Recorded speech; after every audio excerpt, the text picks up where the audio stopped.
Have a little progress update. Frame's all put together. As you can see, the motor is in the frame.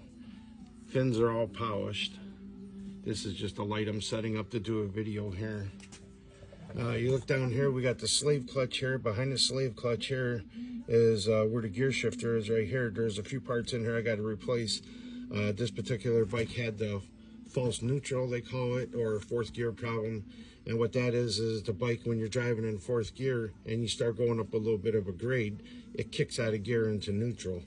Well, I'm going to do a live replacing those parts so everybody can see that. This particular bike has a multi-piece frame. Let me zoom out a little bit. Like this section here removes. On the other side, there's two sections that remove. And see the bolts that hold the frame together. I bought these aluminum block-offs. You can see there's a rubber O-ring in there. And these are anodized aluminum. And all you do is take and push it right into the head of the bolt there like that. And the O-ring holds it in.